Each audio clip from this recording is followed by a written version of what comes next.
Hey there, it's Heather Hakes. Welcome to my channel. Before we get started on today's video, I want to offer you a couple of different resources to get started. If you're new to this work, visit my website, heatherhakes.com, and take the free life assessment. The point of this assessment is to help you understand where you are in your finances, health, relationships, and more, and help create clarity and roadmap on where you want to go. Again, that's the free life assessment on my website, heatherhakes.com.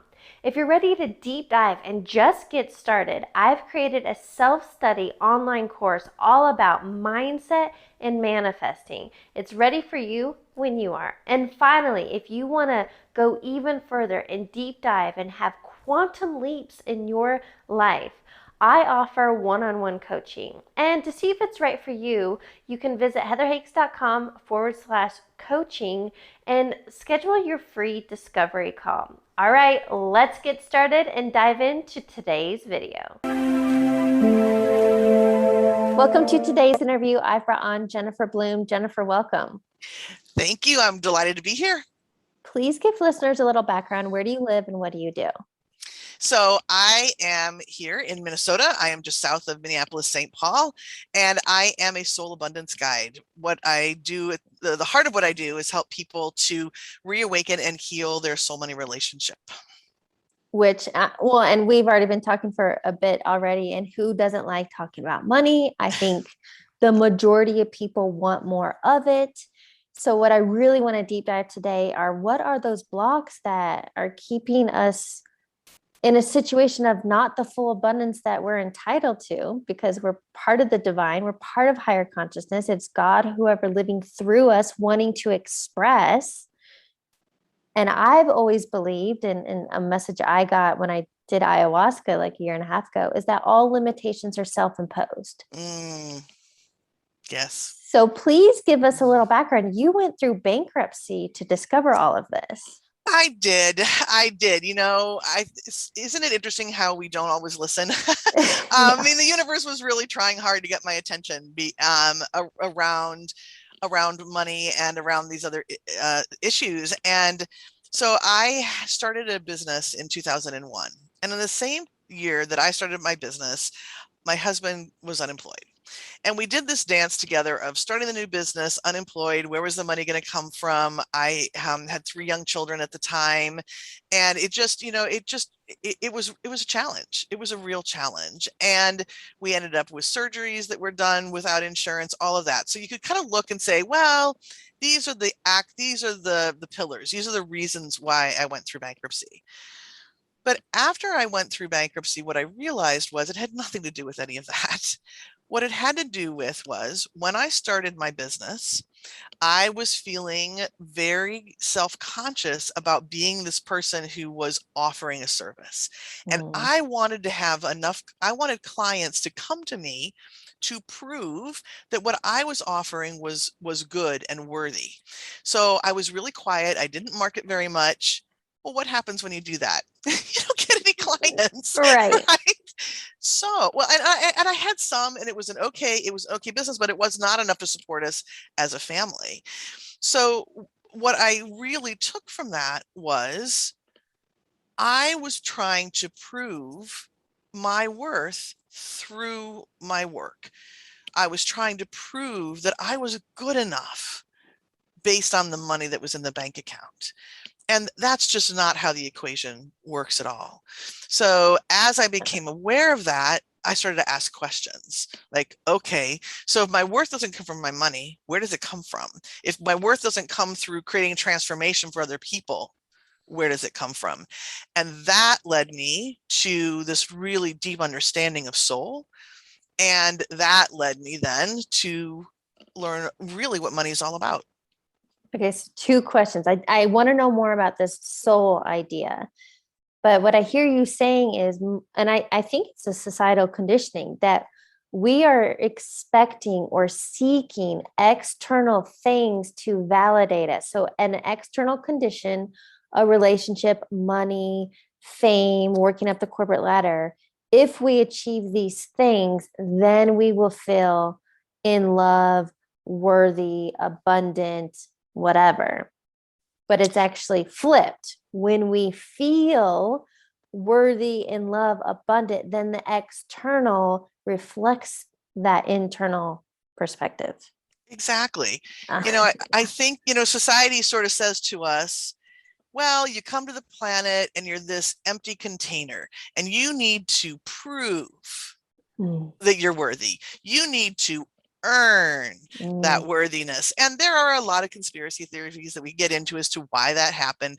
I'm not really a conspiracy theorist kind of a person. That that's how that's the game that we've all been playing, particularly around money.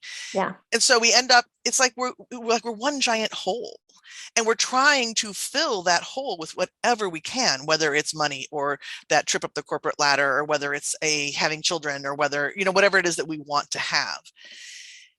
And the real truth is that because I am a soul, because I am a drop of the divine, I'm already worthy. I'm full. Yeah. I'm whole. It doesn't matter. I could be, I mean, this is a terrible example, but I could be a murderer and still be whole. And maybe that's a challenging thought for a lot of people, right? But when we are chasing something to try to fill up that hole inside, it's going to be a continual chase. And that's what I was doing with my money, which is what, and so then the universe gifted me the experience of the bankruptcy so that I could learn to stop the chase. Mm-hmm. And I think that's what I want to highlight is before anybody else needs to experience a bankruptcy or massive amounts of debt. I mean, I personally know someone who got herself into, also a small business owner. I think she's like 36 grand in debt, and she has that constant weight and guilt every day. And it's like, how do you climb out of that? And I know she could quickly, but it's an extreme paradigm shift. So how did you go from where you were, bankruptcy, not enough money, feeling unworthy, to the flip side? Mm-hmm. Well, for me, it actually came through a tool called soul language. So soul language is a paradigm that says that there are 107 different voices of soul. And when we come to the planet, we bring 3 of those voices, 3 of those languages with us. So it's a way to put tangibility to soul. Once I found that particular paradigm, and lots of reading and lots of other places, right? But what is really cool about this particular tool is that it's not just archetypes. These aren't just names. These are literal conscious breathing aspects of the divine. We can have conversation with them. So I discovered this beautiful tool that Jennifer Rizzio is the founder of, and it allowed me to start to see myself in a brand new way. And what's really funny, and it's not really funny, but it's there's three of the language. So you have there's 3 categories. So you have a mission language, you have a skills and tools language, and then you have a soulful personality. My soulful personality is called capitalist. Haha, right? So who knew? But what capitalist, and it's not about being a capitalist in like what society thinks of it. Capitalists understand that we carry inner capital with us, and we can turn that capital into anything that we want. What was I doing? I was disconnected. I didn't understand who I was. I was disconnected from that part of me. And when that happens, there's lack. So when I discovered that, it was just this huge awakening, like, oh, all I'm doing here is being really disconnected from who I am at that soul level. And once I understood that, I was able to much more confidently step into creating around my business.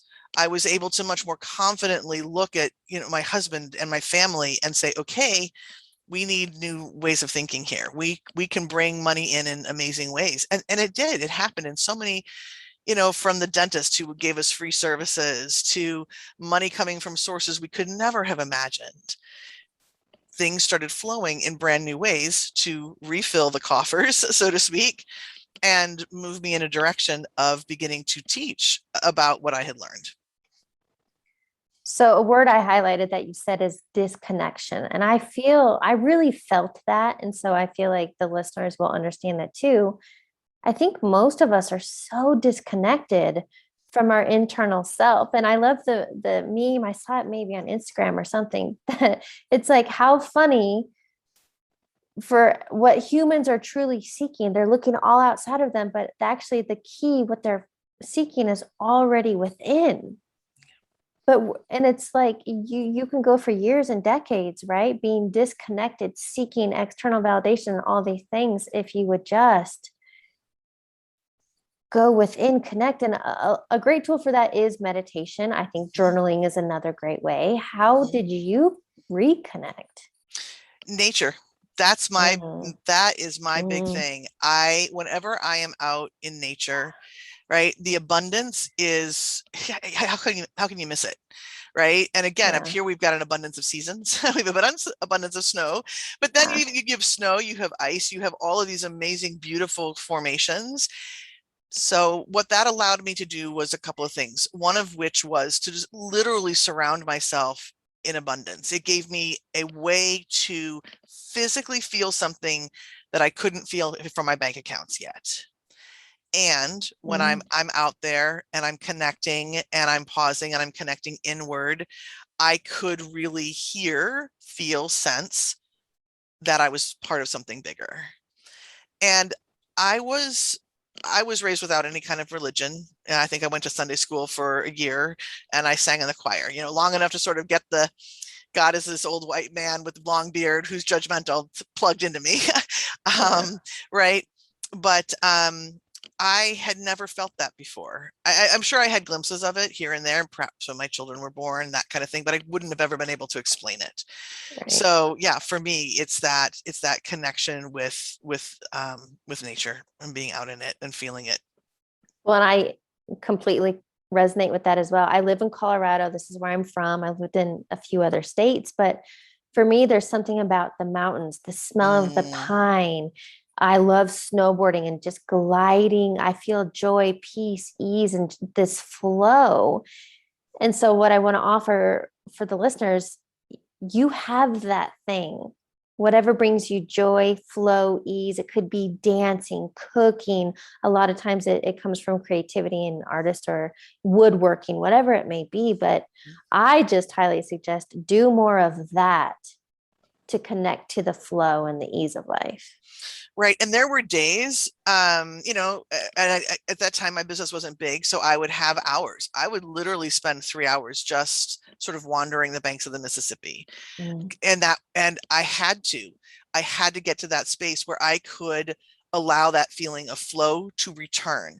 Because let me tell you, I had a lot of judgment around having gone through a bankruptcy. There are a lot of people who would shake their finger at me around, taking that particular out. And I had a lot of shame. And the thing that I've learned so deeply is that you can't create a shame. You can't create something new when you're in that space of shame. So I had to be in that space of flow long enough, again, to be able to say, okay, not only am I releasing that shame and that guilt, I'm rediscovering, I have found my own sense of worth, and I have a connection that I can lean on in a really strong way through my languages.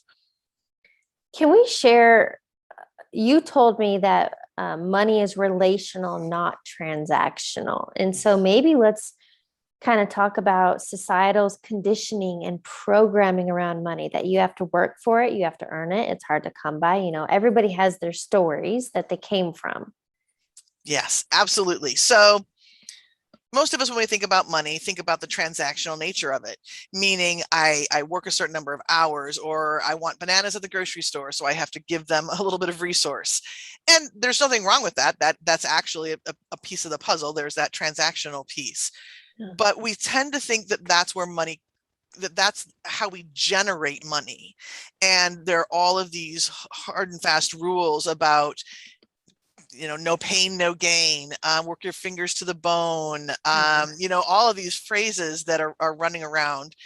And yes. This is my favorite.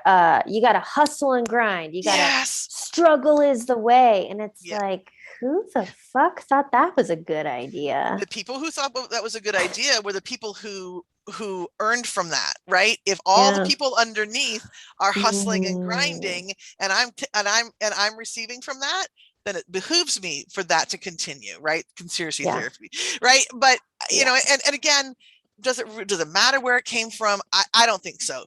Except for we get to really realize, wait a minute, that's one game of money. That's what we all think we know. We're playing Monopoly, Yeah. whatever, right? Yeah. But that's not the full story. Money is Mhm. actually relational at its core. And what I mean by that is that the divine is the ultimate source of all money, and we receive that money through our relationship with the divine. So we have what I call a soul money relationship, which includes us, us as the individual. It includes the divine, and it includes money, the actual energy of money. And as we clean up our understanding of each of those players at the table, so to speak, that's when we start to have a really steady, easy flow with money. Wait, how do you do that? What's the formula? Give me the golden nugget, right? Well, so part of it is asking the question, all right, so I'm at the table. I am the only one with free will. The divine is going to do whatever I ask it to do, and money's going to follow along. So the question is, why am I not asking? Or why am I making it hard to receive? Money should flow to me because I'm asking for it. And if it isn't, I have some sort of underlying belief that's stopping that particular flow. Because the divine says, you want to hustle and grind? Sure. Right? I'm not gonna do anything. Yeah, exactly. I can meter it out with an eyedropper. That's fine.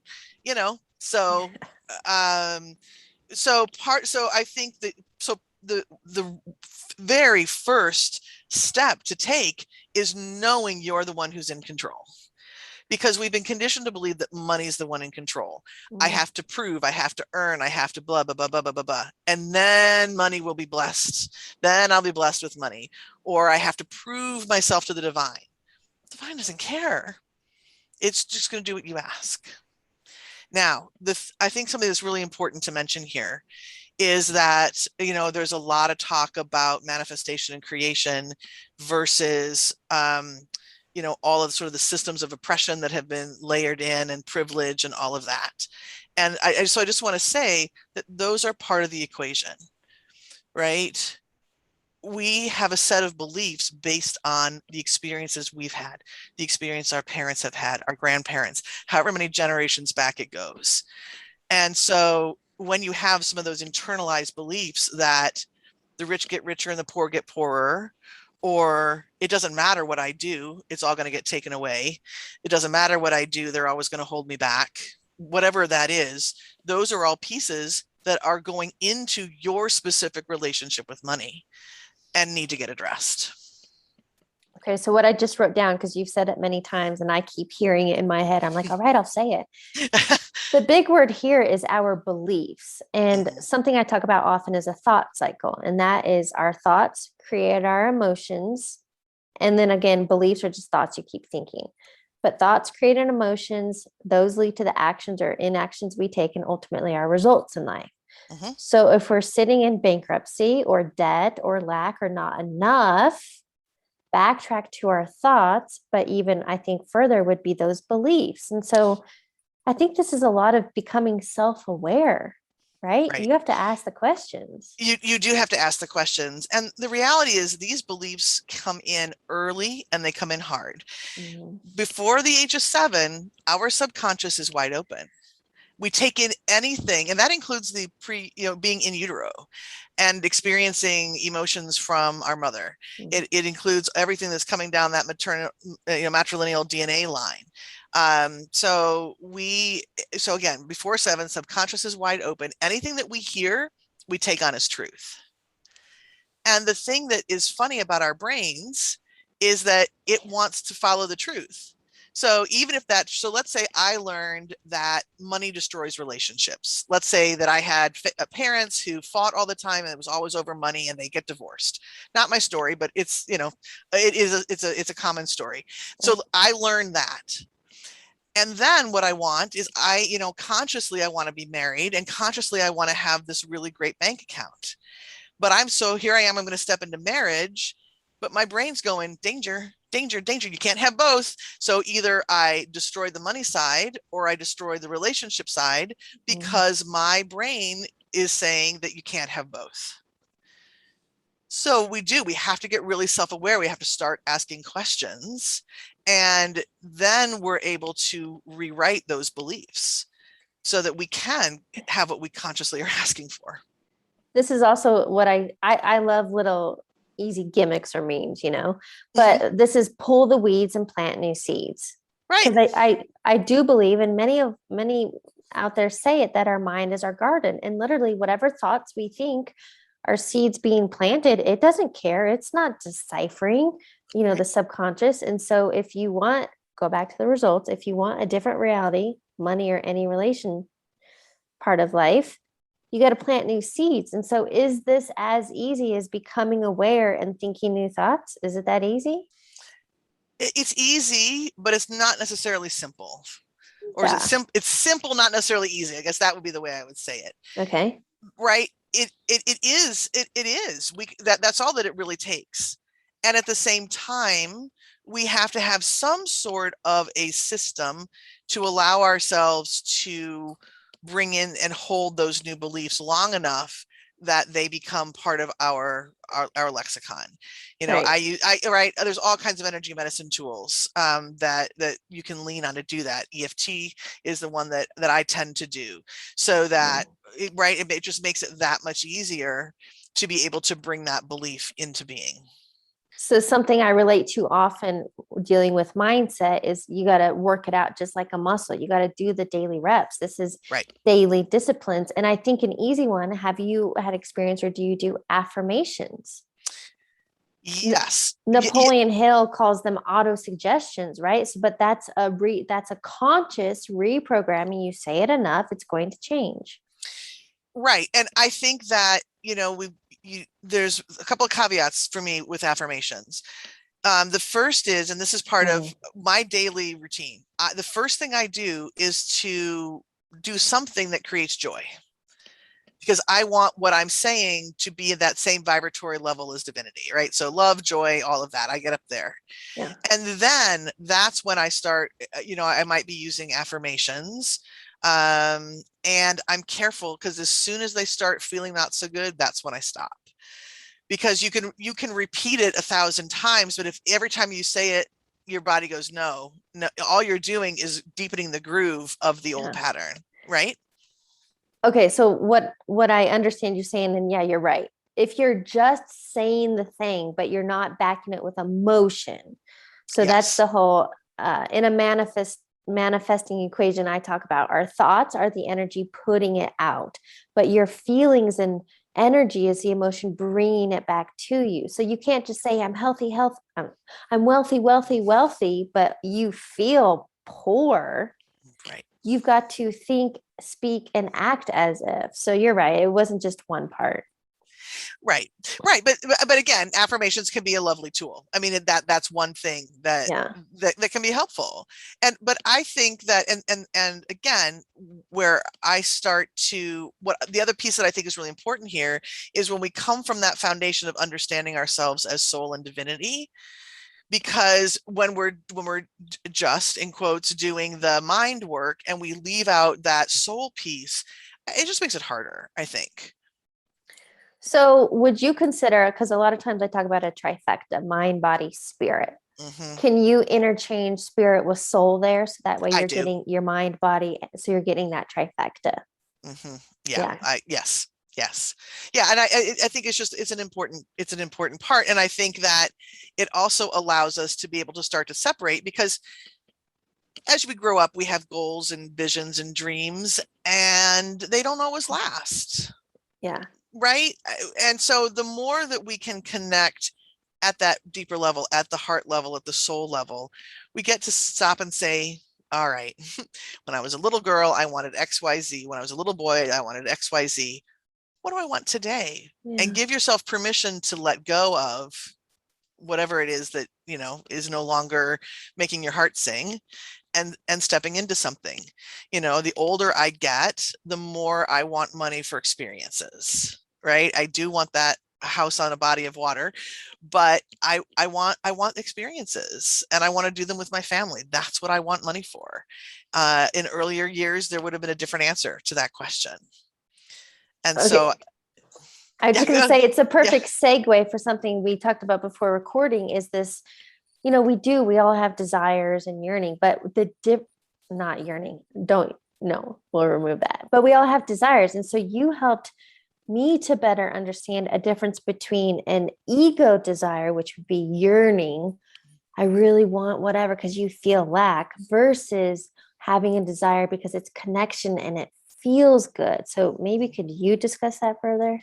Sure, absolutely. Because I think as people start playing in the spiritual realm, you start to hear, oh, is it an ego desire, or is it a spirit, or is it your soul's desire? Yeah. And ego meaning bad, soul meaning good. And the first thing I'm going to say is we're going to drop whether it's good or bad. Yeah. However, an ego-driven desire does tend to be something where you are feeling the lack of something. So I really want I want a 7-figure business. That's so popular, right? I need a 7-figure business. I need a 7-figure business. Otherwise, I'm not a real business owner. That to me is an ego-driven desire. And it's coming from this place of need and want and lack. Or I could, and that's going to be hard to manifest because you're in those lower energies of yearning. But let's flip the coin and say, okay, why do I want a 7-figure business? Okay, well, I want a 7-figure business because that's going to tell me that I have impacted at least 1 million people on this planet. Ooh, that feels really interesting. Okay, so now I really want my message out there and changing lives. Okay, that's closer, right? There's a lot of clarity to that. There's some connection there, and there's a fullness and a richness to that, as opposed to this ego desire, which is more yearning and lack. It's a lot easier to be in that vibratory state to work with the universe when I'm in that much more heart-centered, spirit-centered place. So I can really relate to that because I'm at the point, I'm like, I want the next tier in my business. But if I'm coming from, I want the next tier, I want, for easy numbers, a 6-figure business to validate myself, or I want that next tier so I can hire on an admin, so I can have a team, so we can create better products, better content, and I can do what I love while employing other people. Like, that feels good to me. Mm-hmm. So that's a total difference. Yeah, completely different, isn't it? Yeah.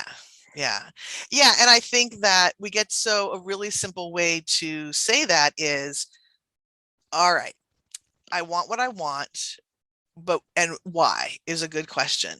Is it filling a hole somewhere? If it's filling a hole, ego driven. If it's more expansive, much more soul led.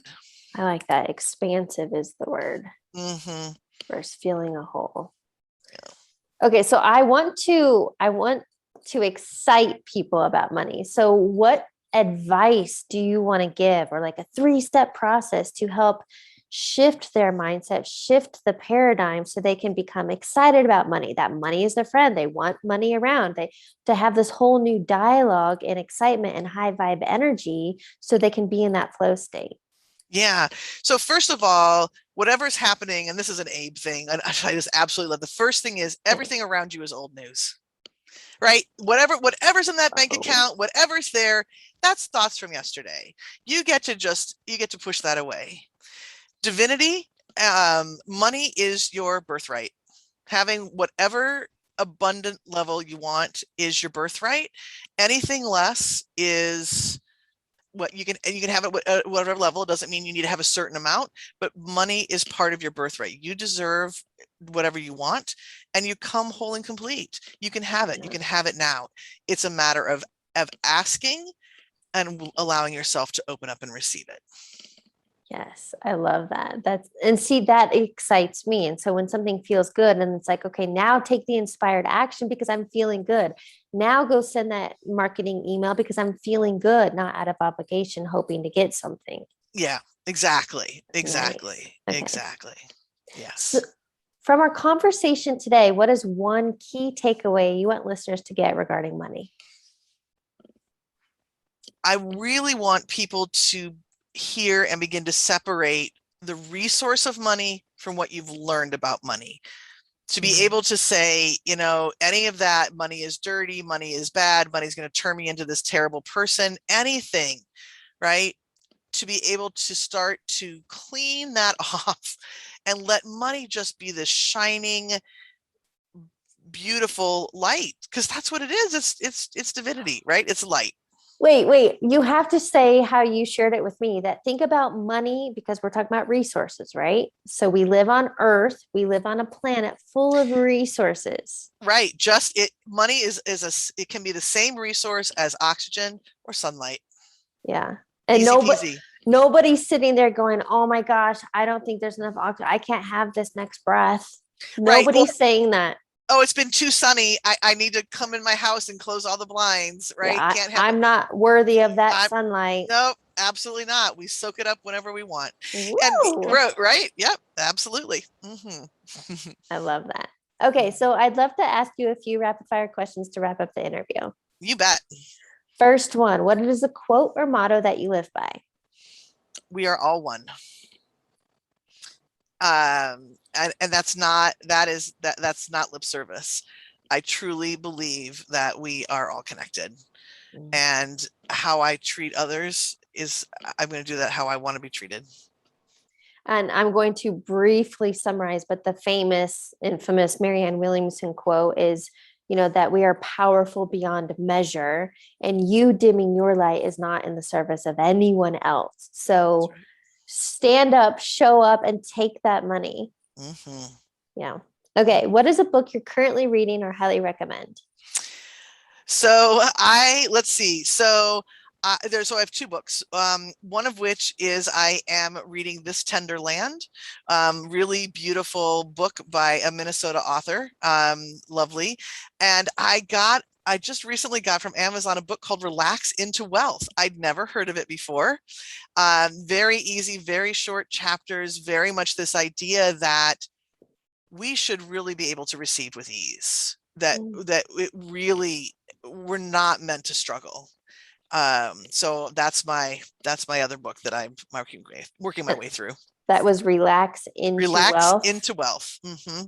I like it. Cohen. Alan Cohen, I believe is the author. What? I love Alan. Mm-hmm. Oh, well, I'll have to check that out. But yeah, Relax. How fun is that, right? Like go down the lazy river of all the moolah. There you go. Okay. Final question. What advice would you give your younger self? Show up and be willing to be seen. You have something worth sharing. Show up. I love that. What a great note to end on. Jennifer, thank you so much for joining me today. Thank you so much for this time. It was wonderful. Thank you.